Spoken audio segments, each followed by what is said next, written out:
7:37 tras el policomentario del doctor Ricardo Nieves. Continuamos aquí en Rumba.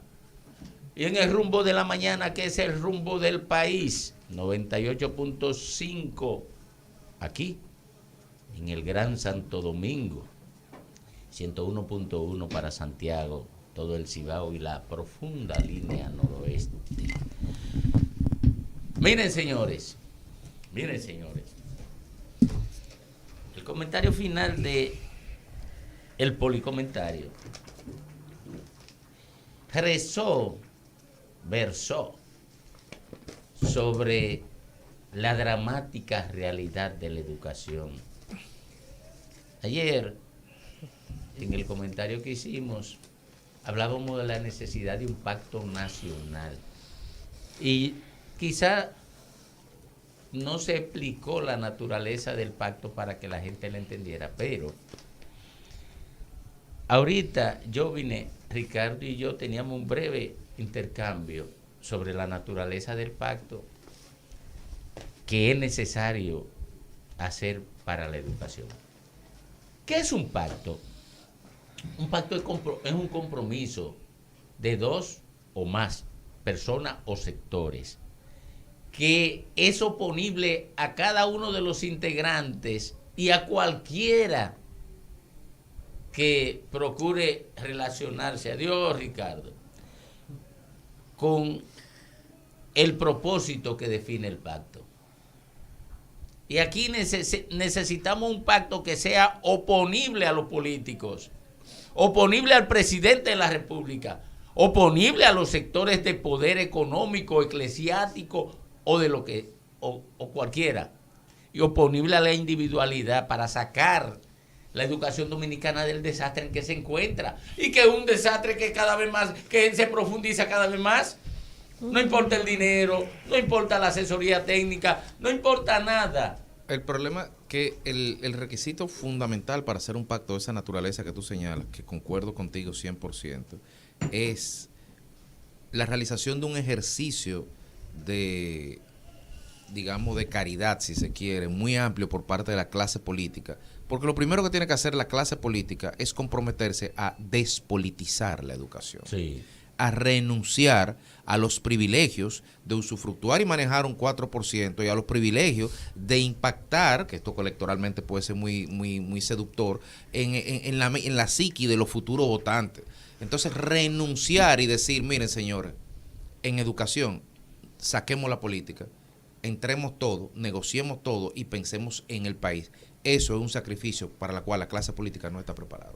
Entonces debemos imponérselo. Y exigirlo. Mira, el problema de educación aquí es más grande que la ansiedad que provoca la corrupción. Porque es estratégico. La corrupción puede vencerse más fácil. Es más grande que el robo del sistema de seguridad social. En cualquiera de las modalidades de robo. En la modalidad de la AFP o en la modalidad de la ARS.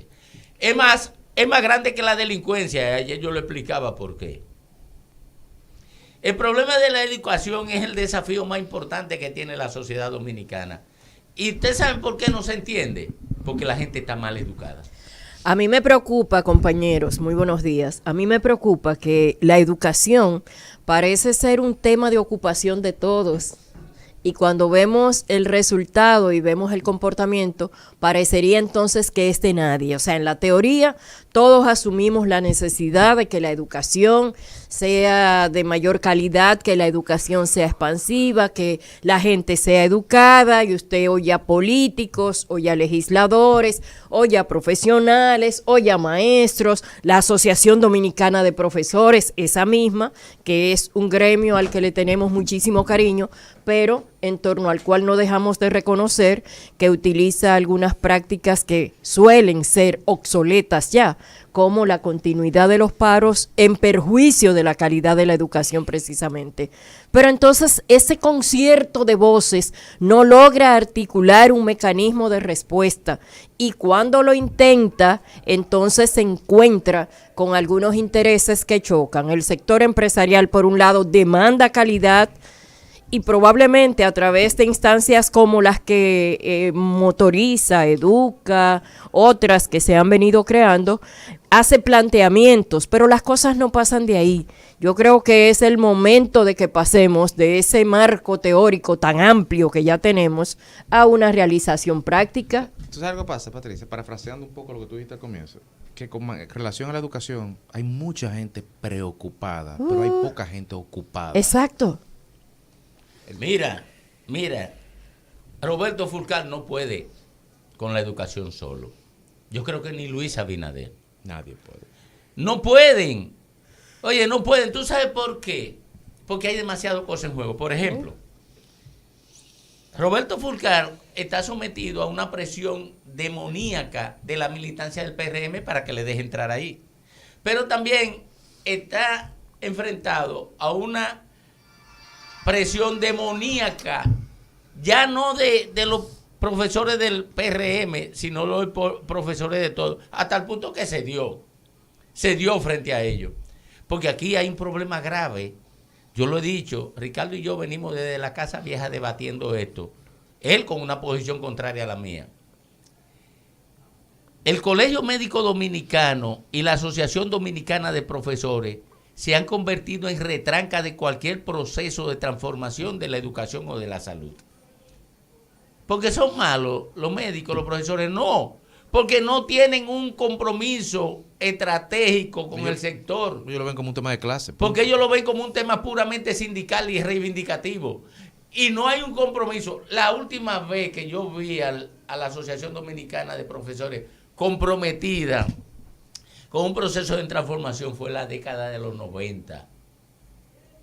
En la década de los 90, que por cierto yo estuve ahí. Y estamos hablando de hace 30 años. La última vez que la vi comprometida. Ahí estaba María Teresa Cabrera, Melanio Paredes, doña Nelly Amador, Cifredo Cabral, bueno, estaba Hilario Jaques. Había un grupo de gente que como fuera, con su diferencia o con sus deficiencias, por lo menos se estaban conectando con un proyecto que trajo aquí Lorenzo Guadamuz y que apoyó Jacqueline Magalagón y Balaguer, sí, que definía un horizonte de transformación y en el marco de eso medible. Y en el marco de eso se dio aquel plan plan decenal de educación. Oye, pero ahora el no. El plan decenal fue hace 30 años. Oye, se impuso la cultura de buscar los votos. Así, abierta y depravadamente, hasta el punto de que un miembro del comité político del PLD, máximo dirigente en ese momento, cuando él lo dijo, del magisterio, miembro del comité político, lo dijo. Que también fue diputado. Depravada, descarnada, y que nos avergonzó a todos, todos los dominicanos, porque aquí un dirigente político diga una vaina de esa magnitud, debió merecer la reprobación de todos los medios de comunicación, la reprobación de la intelectualidad y la reprobación de la élite política y la élite empresarial y la élite religiosa. Y eso pasó con absoluta impunidad porque era un hombre de confianza de Danilo Medina. Y ocupó la presidencia de la Cámara de Diputados y la vicepresidencia de la Asamblea Nacional. Macho. Oye, no, yo lo he dicho, tú sabes que yo tengo pocos reparos en eso. Ahora, pero yo ni siquiera quiero personalizar el asunto porque lo he hecho durante muchos años.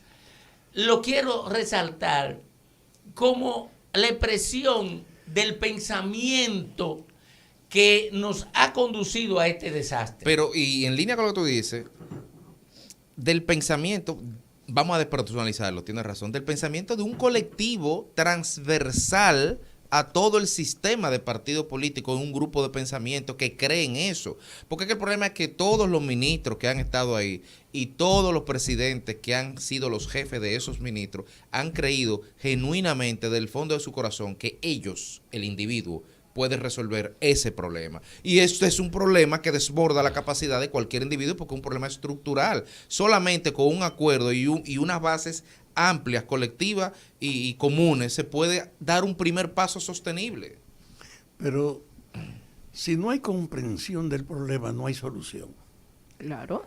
Los conflictos, mientras más enraizados están en el alma de la gente, más claridad necesitan para superarse. Hay un desafío de la actualidad en el mundo de hoy, y es el salto tecnológico general que se está operando. Hay una modificación de todos los usos de los recursos tradicionales, desde los oficios viejos que ya están sin uso. Yo se lo vivo diciendo a la gente, en mi pueblo yo era sastre y a mi lado estaban ebanistas, carpinteros, zapateros, sombrereros, que era mi abuelo el jefe del pueblo. Y ahora ninguna de esas actividades ya tienen futuro como cuestión concreta para ganarte la vida. Todo te la ofrecen industrializado y tú vas a ir. Por asuntos lógicos de los Entonces, cambios naturales. En el nivel real de todas las actividades, ni los artefactos con los que la gente trabajaba son iguales. En ninguno de los oficios son iguales. Hay una modificación de la tecnología en el mundo. Y en ese sentido, es que la UNESCO dice que la educación dominicana es una de las más retrasadas de América. Obsoleta ¿Qué porque quiere tiene decir? mecanismos Están obsoletos. reproduciendo los límites y las orientaciones de la formación que resultaba en el pasado hábil y hoy tienen un gran retraso.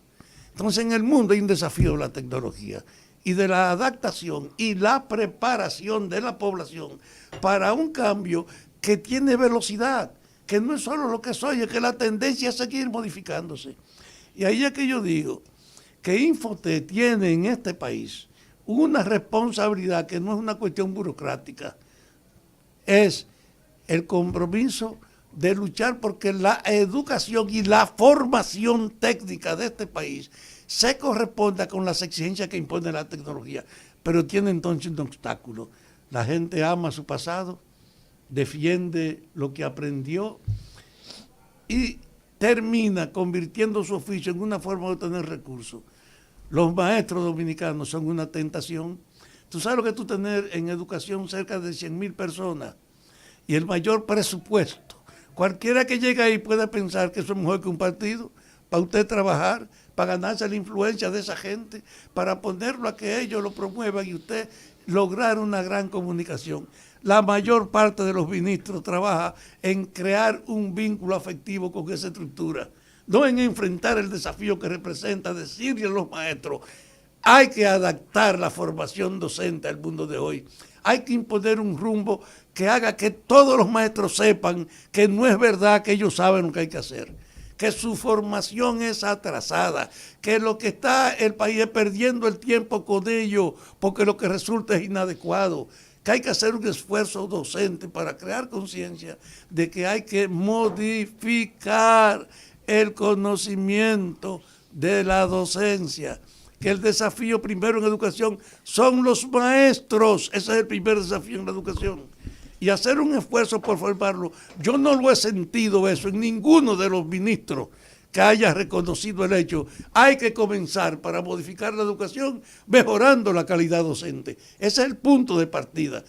Eso le crea problemas en el sentido de la resistencia natural que impone. Pues yo tengo 30 años aquí, creo que tú me vas a enseñar. La gente que enarbola el pasado como un recurso, cuando la experiencia ahora es un obstáculo. La negación a los cambios. Y ese sentido hace que la educación tenga una trascendencia que desborda todos los aspectos, pero que si no la resolvemos, estamos condenados a seguir pasando vergüenza en el mundo. Fafa, mira, tú has puesto en el horizonte del debate un elemento importantísimo. Y yo voy a hacer una propuesta práctica elemental. Yo soy ministro de Educación y lo primero que instalo es un programa de sensibilización para el compromiso con el proyecto de parte de los actores. ¿Quiere que le diga una cosa? Presupuesto de educación es de más de 100,000 millones de pesos. ¿Quieren que yo voto 1,000 millones de pesos? 90. Oye, 90. Casi 200, un 4%, 220. 220. Yo voto 1,000 millones de pesos en un programa para modificar la conducta del maestro frente a la educación, no para aumentarle el salario. Que no es voto. Tú inviertes. 1,000 millones de pesos. Porque ahí es donde está el origen de la gasto en eso. un programa de, en vez de gastar 1.000 millones de pesos convenciéndolo de que voten por el PRM, lo gasto yo, siendo presidente de la República o siendo ministro de Educación, lo gasto construyendo a partir de acciones comunicacionales que generen compromiso, un plan para que los maestros se comprometan primero a formarse, en segundo lugar, a contribuir a la transformación del sistema educativo para que genere un producto del que podamos sentirnos satisfechos. El producto es el estudiante formado. Yo gastaría 1.000 millones de pesos al año en eso, nada más. Que hable pendejal que quiera hablar tontería, porque la gente tiene, es un derecho democrático. Pero lo gastaría en eso. Porque aquí no hay desafío mayor en el ámbito de educación que modificar el pensamiento magisterial de buscar los votos. Que ahora el heredero de buscar los votos es el presidente del ADP. El heredero por antonomasia del líder de buscar los votos es el presidente del ADP. Eso hay que modificarlo. Porque no vamos a tener resultados educativos si el maestro no cambia su visión de la educación y el compromiso que debe tener la educación. Aparte de la corrupción, que ese es otro elemento.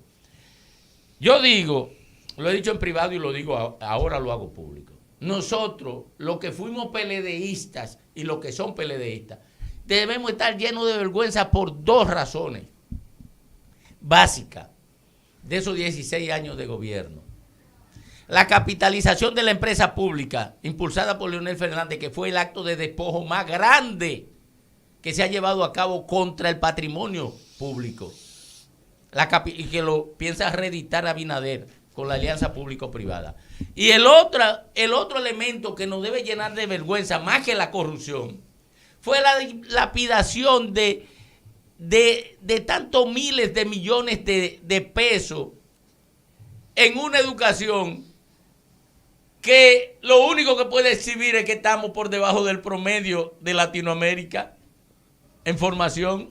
Lo único que puede exhibir el 4% es que estamos podridos en el fango en educación. 8 años después. La historia del si tuviéramos que escribir la historia de éxito del 4%, o qué lección aprendida podemos enseñarle a los países de la región, es cómo no dilapidar 22.000 millones de dólares en educación y no obtener un resultado. No obtener un resultado. Oye, hoy no hay un solo indicador, uno solo, que se haya corrido un par de décimas favorablemente con 22.000 millones de dólares. Porque después. La línea de Danilo y de Camacho era buscar los votos, no buscar mejoría de educación. Ahora, Domingo, quizá me debí un poco, pero porque estaba pensando justo ayer en eso y incluso esta mañana. Pero en el caso de la privatización, yo creo que el verdadero pecado no fue la privatización per se, sino porque era imposible no hacerla en ese momento.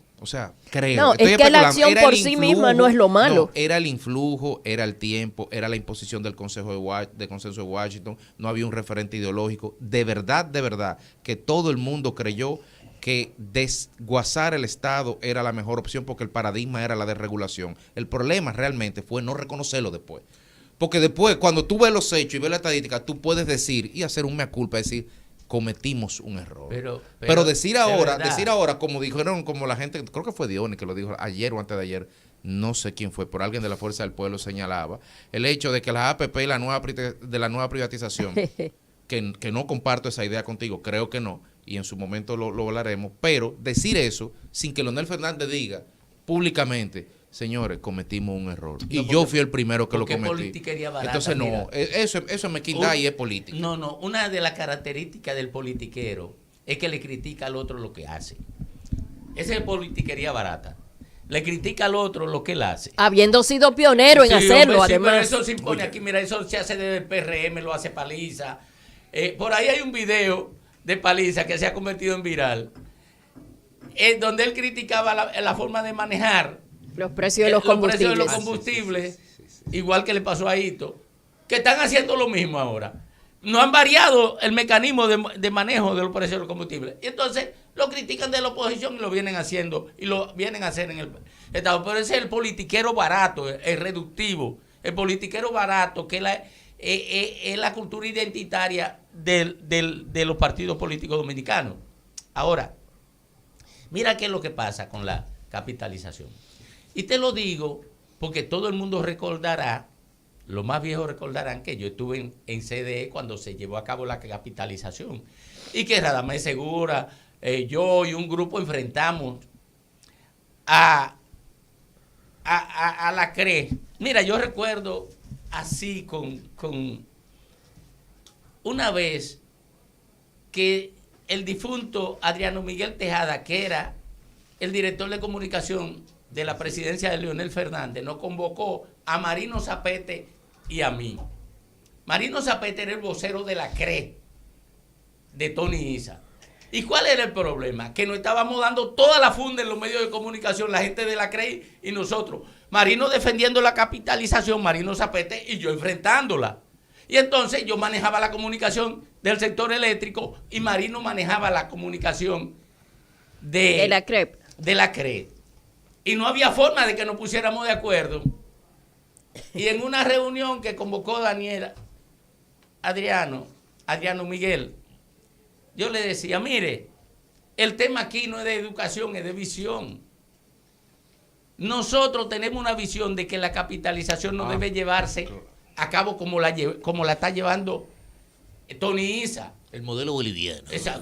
Como una acción de depredación. Sí, eso es correcto. Ese es el tema. El tema no es comunicación, es de visión, le dije yo. Y a mí no me van a convencer que lo que yo soy un periodista, soy un comunicador, pero yo tengo unos valores y unos principios que me llevaron a la política y que me dicen que yo lo que debo ir a la política es defender el bien común, no a defender la posibilidad de captura de bienes y de renta por parte de una élite económica, que era en lo que estaba la CRE, que fue a lo que le sirvió la CRE. Por eso los contratos de capitalización fueron un dolor de cabeza y todavía lo son. Y hoy mi comentario es sobre lo que está haciendo Luis Abinader en el sector eléctrico. Escúchenlo bien para que ustedes vean a dónde vamos, porque perdónenme la arrogancia, porque lo que pronosticamos, lo que nos poníamos a la capitalización como la llevaba Tony Isa, se cumplió todo. Y ustedes saben cuánto le costó la capitalización de la empresa pública a la sociedad dominicana. Más de 500,000 millones de sus impuestos para cubrir un déficit provocado por esos contratos, la ineficiencia del sector privado y la voracidad de la élite económica. Esa es la verdad.